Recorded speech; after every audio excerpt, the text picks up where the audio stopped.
Who's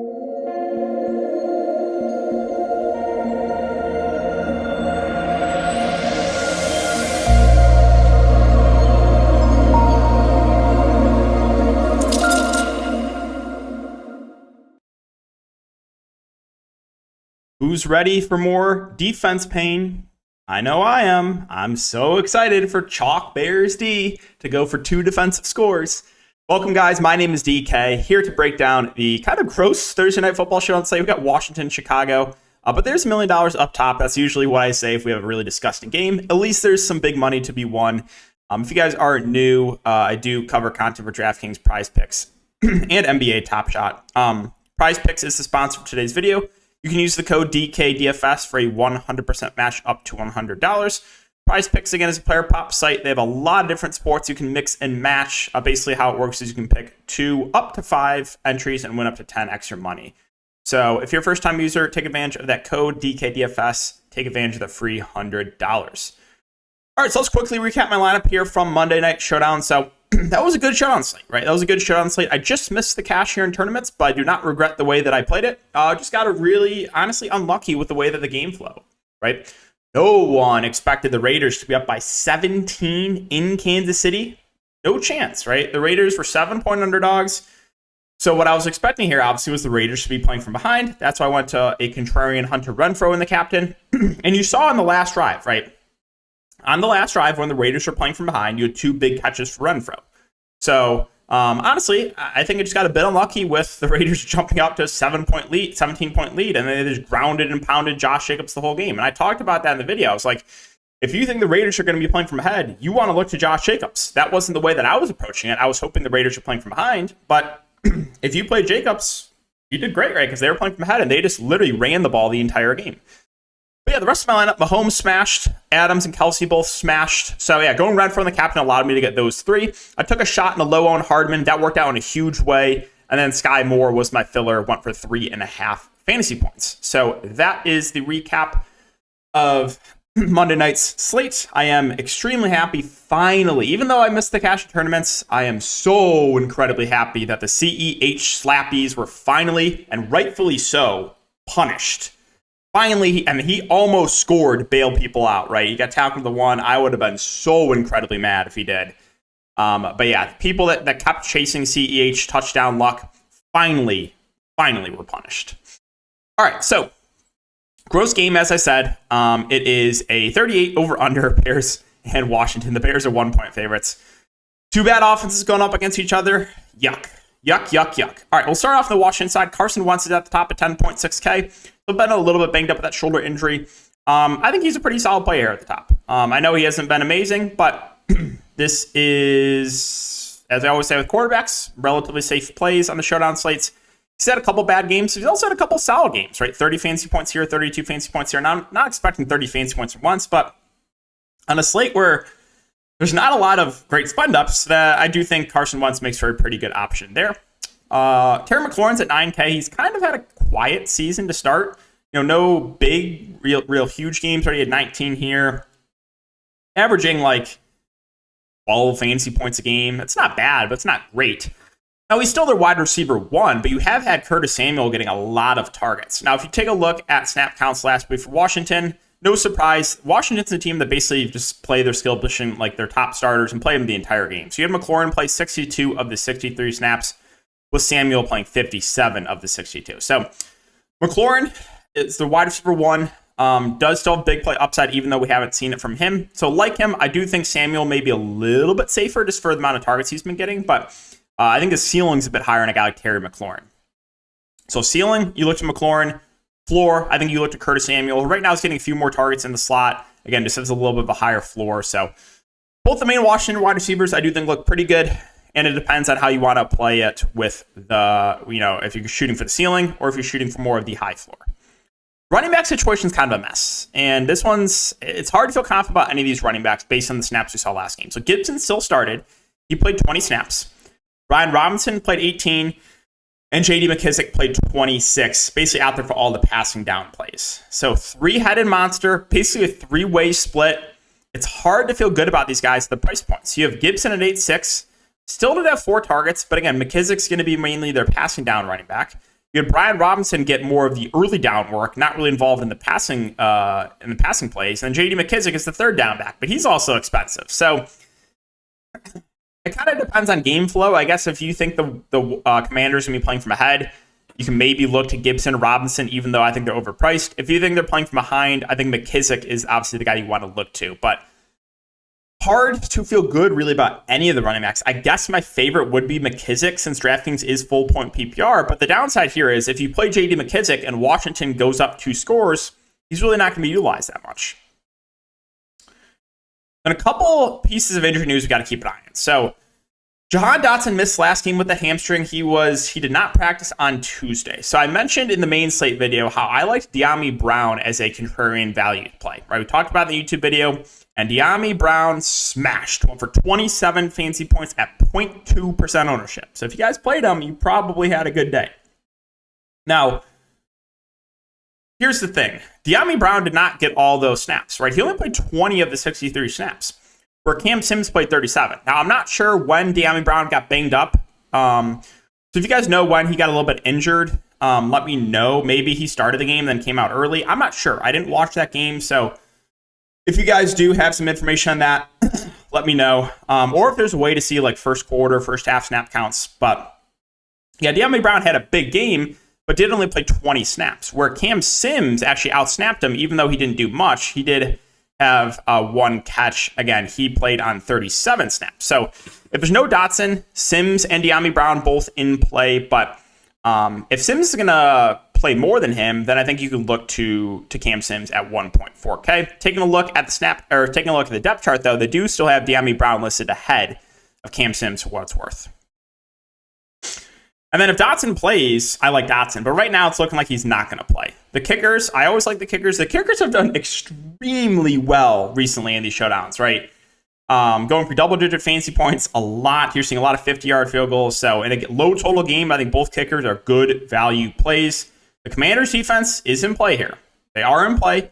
Haven't really been a great defense. The downside here, too, is Chicago's a run-first team, right? So they're not going to pass it a lot, which means not a lot of opportunities for sacks. But I still think in a low total game, you can look to the Commanders' defense. And then Logan Thomas is another injury to monitor. He did not practice on Tuesday. If he does play, I actually like him for value. 2.2K does feel too cheap for Logan Thomas. If he misses, he saw 2 tight ends kind of fill in. So John Bates played 37 of the 63 snaps, and Cole Turner played on 32 of the 63. Bates played on 23 passing plays. Cole Turner also played on 23 passing plays. So you had 2 tight ends kind of fill in there. But Bates was the one that got the looks, right? He had 3 catches on 3 targets. He's only $3,000. Where Cole Turner had 3 targets but no catches. But looking at the price points, right, Cole Turner is $200 as opposed to John Bates at $3K. But I do think you can make the argument to go to a Cole Turner at $200 over Bates. But both tight ends would be viable values if Logan Thomas is out. Again, we covered Cam Sims. I think he's playable. I think that's it, though. I don't really think there's anyone else to mention. Dax Milne, or however you pronounce his name, only played 1 snap. Wide receiver 5. So yeah, I think that's it for Washington. Let's move on to Chicago. So Chicago, again, they're a run-first team. They're really not passing the ball a ton. David Montgomery came back from injury and got basically bell cow work. At 12 carries, 4 catches on 4 targets. He's 10.4K. He's expensive, but I think he's a pretty safe play. He saw 36 of the 50, so I guess not true bell cow, but he did get a majority of the snaps, right? About 75%, where Khalil Herbert only saw 14 of those snaps. So I do think Montgomery's a pretty safe play. I also like Justin Fields. I guess he aired it out a little bit more last game, throwing the ball 21 times and completed 15. But this is what I like, right? The ground game. 47, 52, 47 yards in the ground. So he does provide that floor. We really haven't seen a big game from Justin Fields yet, but if he can run in, 1 or 2 scores in this game, obviously the ceiling is there. So I think Montgomery and Fields are both pretty safe plays at the top. Wide receiver 1, Darnell Mooney, a little bit of a riskier play just because they're really not passing the ball a ton, but he still is their top guy. 6'5" and 5 targets through 3 games. I think he's a viable tournament play. Probably wouldn't go there in a cash game setting. Herbert feels too expensive unless something happens to Montgomery. He did only have 4 carries last game. Again, only 14 of the 50 snaps. So does feel a bit overpriced there with Khalil Herbert. Cole Kmet is 5'2". I mean, he's their second best receiver, right? Him and Darnell Mooney. He's had 3, and 4 targets through the last 3 games. I mean, he's playing basically the entire game, 45 of the 50 snaps. So, again, playable. St. Brown's getting the wide receiver 2 snaps. He hasn't done much of them. He played 31 of the 50 snaps last game. 2 targets each of the last 3 games. I think I'd rather go to Komet if I was going to play a secondary receiver here on the Bears. Again, I mentioned the kickers. Cairo Santos, pretty good value. All right. You ready for Chalk Bears D talk? I know you guys are ready for it. So the Bears D at $4,000 at home in a low total game, they are going to be massive. Now let's recap. This is a concept that does take time for people to understand. So if you're a beginner DFS player, you probably won't get this. But let's just recap a couple of plays from Sunday that were bad plays that ended up getting there. So bad chalk can still do well, and people can kind of overlook it. So here's one example of a bad chalk play that got there on Sunday. Chalk Cowboys D. Now you might say, sorry, DK, how can you say the Cowboys D was a bad play when they went for 20 plus fantasy points, right? How can you say that? Well, I'll answer that question for you. All right. So it is statistically proven that playing a chalk defense in GPPs on the main slate is a bad idea. There is almost no correlation between ownership for defense and points. And here's the reason. When you play a defense in tournaments, you're hoping for a defensive touchdown. Defensive touchdowns are so incredibly random. Literally any defense can get a defensive touchdown. So, even though the chalk Cowboys D got there for people in tournaments, they were a bad play, right? It is not a good play. Now, in cash games, this is a different story. Totally fine if you played Cowboys D in cash. But in tournaments, at the ownership they were at, not a good play, right? They were not a good play, but they got there. You can look back a few weeks before when the Bengals were massive chalk. That's where people were punished, right? People played the chalk Bengals and were punished for it. They did very bad. And like over 40% of people played the Bengals D. I've talked about this a lot. Defense is such a high variance position that, especially on a showdown slate, is a little bit of a different story. I know we had a couple people commented on my last video about showdown slate is a different story. I agree. It is a little bit of a different story. But yes, the Cowboys D in tournaments was a bad play on Sunday, but it ended up getting there, right? So you have to think about it, right? Just because they got 20 plus points doesn't mean they were a good play in tournaments. Here's another example. Chalk Nick Chubb, right? He was 20% owned in the Millie Maker. That was not a good play. Now, here's the reasons why, right? It's a split backfield with Kareem Hunt. He has no involvement in the passing game. So at his price, what was it, over $8,000, he literally has to score a touchdown. You cannot rely on Nick Chubb scoring multiple touchdowns a game for him to get there. But he bailed out people and scored 2 touchdowns. Now, this has nothing to do with what I think of Nick Chubb as a player. I think Nick Chubb is one of the best running backs in the league. But who cares about that on Draftkings, right? When he's still splitting touches with Kareem Hunt. Kareem Hunt is still getting red zone carries, right? And Nick Chubb has no involvement in the passing game.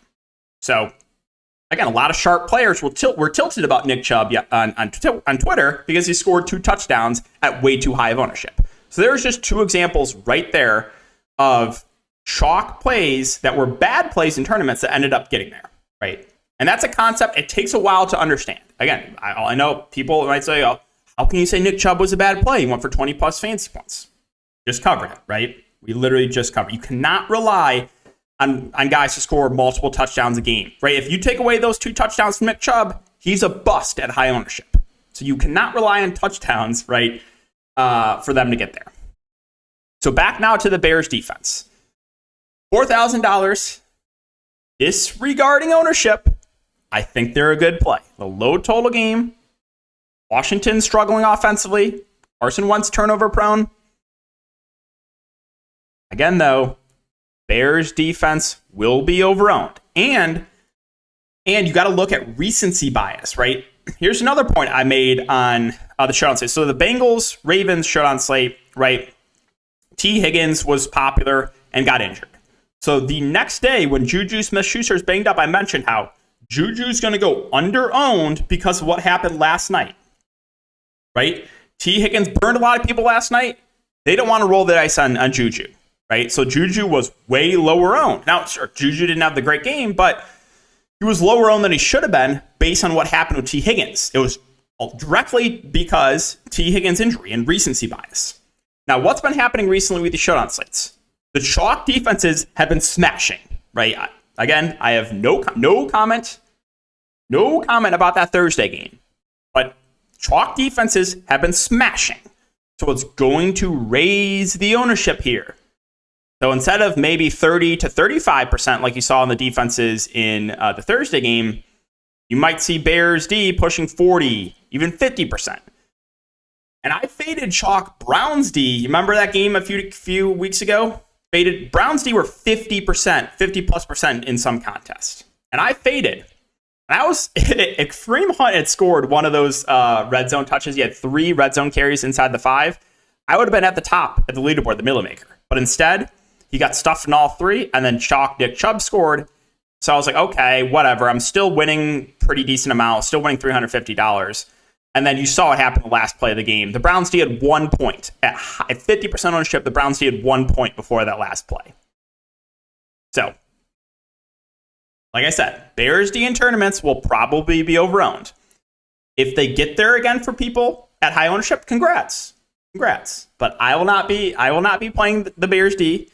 And I will be extremely tilted, once again on Twitter, if the Bears D at high ownership gets there for people. Now, it's a different story if the Bears D was going to be 10 to 15%. If that was the case, I would be high in the Bears D. But it comes down to ownership and defense, high variance position. If a lot of the field, if like close to half the field is going to play the Bears D, I'm just going to fade. So, little story time there for you guys. All right. Below that, hard to feel great about anyone. Wide receiver 3 for the Bears. You did see Dante Pettis play 30 of the 50 snaps. He would be the one I would take the shot on. Amir Smith-Marset played 19 snaps. You also do have, for what it's worth, where is he? N'Keal Harry is back. They have N'Keal Harry listed wide receiver 4 in the depth chart, so he could take some of these snaps away. So it's really hard to feel confident about anyone. If you want to take a shot at N'Keal Harry, the flat min, go for it. If you want to take a shot on Dante Pettis at 1.8K, you can. 3 and 2 targets back-to-back games. It's fine. I don't love it. Rookie Vels Jones. He only played 3 snaps, so probably can't go there. And then below that, don't know if there's anyone else I want to mention. Backup tight end Ryan Griffin played 13 snaps, and he is... Where's Ryan Griffin? He's $1,000. 2, 1, and 1 targets now in the 3 games that he has played. Just to dart throw in tournaments. So, yeah, I think that's going to wrap it up for the player-by-player breakdown. Again, guys, I am ready for more pain. I'm ready for Chalk Bears D to score a touchdown. But, yeah, appreciate you guys, as always, for watching. If you do enjoy it, so make sure to like, subscribe, and hit the notification bell. And I'll see you all in the next video.